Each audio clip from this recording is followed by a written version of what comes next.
Kisah Nabi Yunus merupakan salah satu narasi penting dalam tradisi agama Islam, Kristen, dan Yahudi.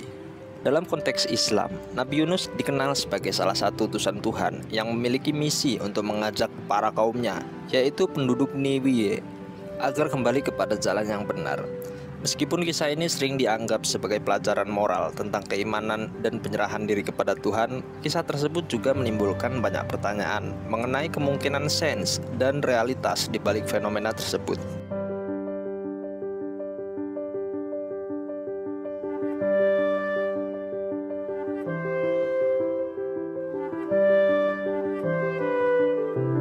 Di dalam cerita, di mana Nabi Yunus dapat bertahan hidup, menambah sebuah misteri terhadap pemahaman kita akan kisah ini.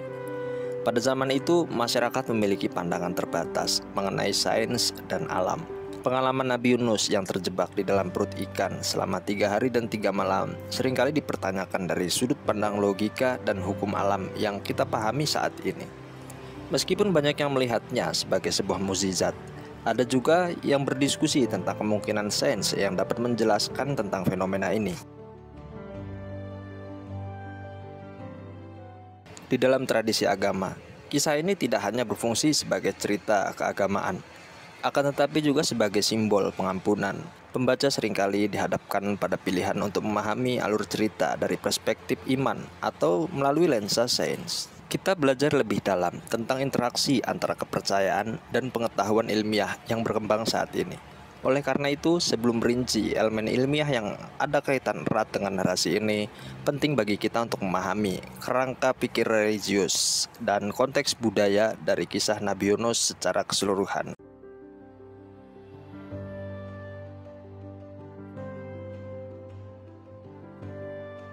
Ikan paus merupakan salah satu makhluk laut yang paling menarik dan memiliki ukuran yang luar biasa. Di dalam dunia biologi, ikan paus termasuk dalam kelompok mamalia laut dan tergolong dalam ordo Ceta yang mencakup semua spesies paus, lumba-lumba, dan Proboscis. Habitat ikan paus sangat bervariasi tergantung pada spesiesnya. Beberapa ikan paus tinggal di perairan dingin, seperti paus biru yang sering ditemukan di lautan bebas, sementara yang lain lebih memilih perairan hangat. Misalnya paus bungkuk, dia sering bermigrasi dari perairan dingin ke perairan tropis untuk berkembang biak. Kebiasaan migrasi ini bisa mencapai ribuan kilometer dan menunjukkan kemampuan navigasi yang luar biasa. Selain itu, perilaku sosial ikan paus juga sangat kompleks. Banyak spesies yang hidup di dalam kelompok atau pod berinteraksi satu sama lain dalam perilaku yang mirip dengan komunitas seperti mamalia yang ada di darat. Memahami karakteristik biologis dan ekologi ikan paus mungkin bisa memberi wawasan baru mengenai peristiwa yang dialami oleh Nabi Yunus. Di dalam cerita ini, ikan paus tidak hanya menjadi simbol, akan tetapi juga menjadi pintu gerbang bagi kita untuk memahami interaksi antara manusia dan lingkungan laut yang kaya ini. Faktor lingkungan di dalam perut ikan. Lingkungan yang ada di dalam perut ikan paus adalah topik menarik yang dapat diulas dari sudut pandang ilmiah dan teologis. Secara sains, suhu di dalam perut ikan paus dapat bervariasi tergantung pada kondisi laut di sekitarnya dan juga ukuran dari ikan paus itu sendiri. Ketika ikan paus mencerna makanan, suhu di dalam sistem pencernaan mereka, termasuk perut, dapat diperkirakan sekitar antara 30 hingga 40 derajat Celcius. Suhu ini cenderung lebih hangat dibandingkan dengan suhu air laut di kedalaman tertentu, dan hal ini dapat berperan penting dalam proses pencernaan. Selain suhu air, tekanan juga merupakan faktor lingkungan yang krusial. Ikan paus yang hidup di dalam kedalaman laut menghadapi tekanan air yang sangat tinggi. Tekanan ini dapat mencapai 100 kali lipat lebih besar dibandingkan dengan tekanan di permukaan laut. Faktor ini dapat mempengaruhi fisiologi organisme yang terjebak di dalam perutnya. Namun ikan paus memiliki adaptasi biologis yang memungkinkan mereka untuk bertahan hidup dalam kondisi tekanan air yang tinggi, sehingga berpotensi untuk mendukung keberadaan makhluk hidup di dalam perut mereka. Ketersediaan oksigen juga merupakan aspek lain yang butuh kita angkat di dalam topik ini. Perut ikan paus tidak dirancang untuk menyediakan oksigen dalam jumlah cukup untuk makhluk yang dapat hidup di dalam perutnya. Oksigen yang berada di dalam bentuk cair akan cepat terkuras dan mengharuskan individu yang terjebak untuk memiliki kemampuan fisik yang khusus untuk mengatasi situasi ini.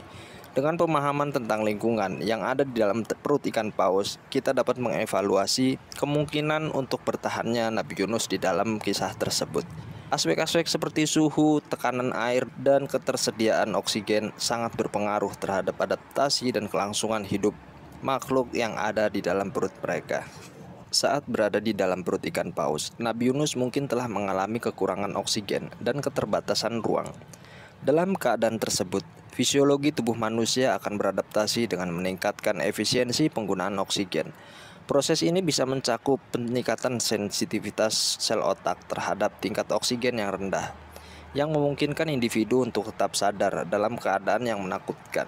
Selain itu, tubuh juga dapat memperlambat laju denyut jantung dan mengalirkan darah ke organ vital guna mempertahankan fungsi tubuh yang esensial.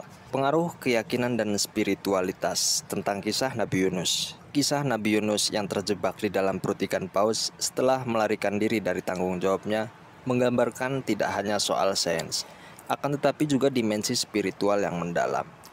Dalam situasi yang ekstrim seperti ini, keyakinan dan doa memainkan peran penting untuk memelihara harapan dan ketahanan seorang. Nabi Yunus meskipun berada di dalam kegelapan dan ketidakpastian, menemukan kekuatan melalui doanya. Pengalaman ini menunjukkan bagaimana keyakinan bisa menjadi sumber ketahanan dalam menghadapi sebuah kesulitan hidup. Doa yang dikumandangkan oleh Nabi Yunus selama berada di dalam kegelapan perut ikan mengindikasikan betapa sangat besarnya pengaruh spiritual terhadap kondisi mental seseorang. Di tengah perjalanan hidup yang sulit, doa berfungsi sebagai pengikat yang menghubungkan individu dengan entitas yang lebih tinggi, memberikan rasa aman dan kapasitas untuk bertahan untuk hidup. Hal ini sejalan dengan banyaknya penelitian yang menunjukkan bahwa praktik spiritual dapat meningkatkan kesehatan mental dan emosional seseorang, serta memberikan rasa kontrol di dalam situasi yang tampaknya tidak berdaya.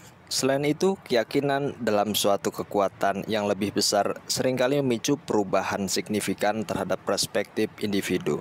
Ini dapat membantu orang lain mengalihkan fokus dari ketakutan dan kekhawatiran menuju harapan dan harapan yang akan berwujud pada kekuatan. Namun dalam cerita ini penting untuk diingat bahwa kepercayaan seringkali melampaui logika sains. Bagi banyak orang, kisah Nabi Yunus bukan hanya sekedar sebuah cerita, melainkan simbol harapan, pengampunan, dan transformasi spiritual. Dalam konteks ini, sains tidak perlu dilihat sebagai penghalang yang memiliki keyakinan mendalam tentang sebuah bidang keilmuan dan penelitian, melainkan sebagai alat untuk memperdalam pemahaman kita terhadap realitas yang lebih luas. Sains dan kepercayaan tidak perlu bersaing. Dengan demikian, kita dapat menghargai nilai-nilai spiritual sambil tetap menghormati penemuan ilmiah yang dilakukan oleh umat manusia sepanjang sejarah. Demikian video ini, semoga kita semua adalah termasuk orang-orang yang dalam lindungan Allah Subhanahu wa Ta'ala. Jika kalian suka dengan video ini, boleh like, komen, dan subscribe.